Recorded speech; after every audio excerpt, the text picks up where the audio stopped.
Let's talk more about commodity inflation. Kraft Heinz reporting better than expected earnings yesterday, beating on both lines, but said its input costs were going up because of the spike in soft commodity prices over the past month. Coffee, sugar, wheat, corn, all up more than 12%.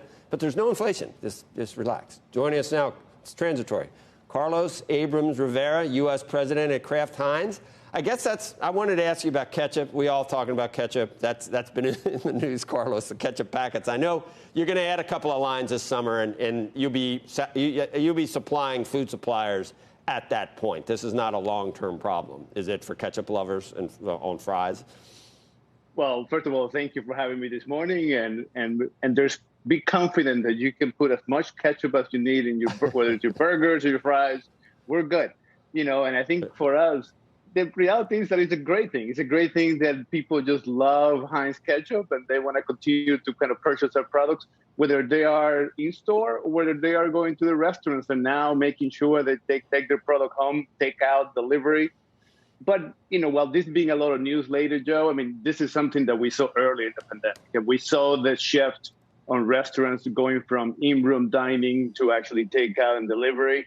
So we actually were able to take proactive actions, whether that was expanding the number of shifts in our factories, whether that was making sure that we focus on the SKU that really mattered to our away-from-home users.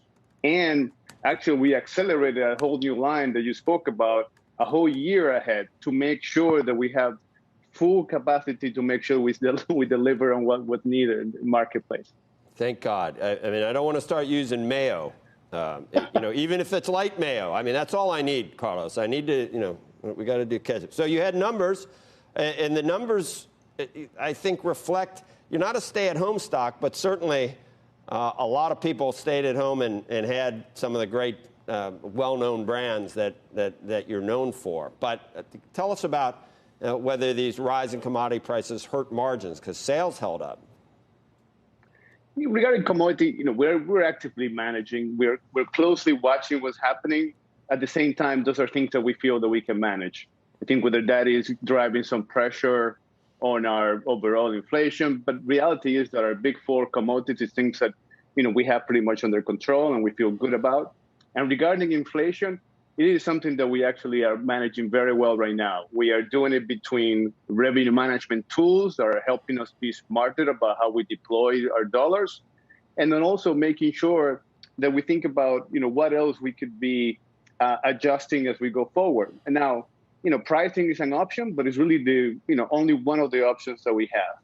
We're more focused too on making sure we have operational efficiencies so that we make sure that we balance all these inflationary costs that are coming at us in a way that, we can manage as we go forward. Do you have an opinion on whether the Fed's right, that it will be transitory? You deal with it every day and you see what's happening. Is that your view? For us, I think that it's, I'm certainly, I know a lot about ketchup. I know a lot about mac and cheese. I'm not going to be trying to get into what the Fed is thinking. But I can tell you is that what we are focused on is control the controllables. And for us, we are looking at, forces and headwinds that we feel that we can manage through the active management of those things. And right now, there really isn't, something that is, beyond our control that we feel that is going to be deteriorating our business going forward. So we feel good about where we are, and we're going to continue to focus on those things we can control. Shepard Smith here. Thanks for watching CNBC on YouTube.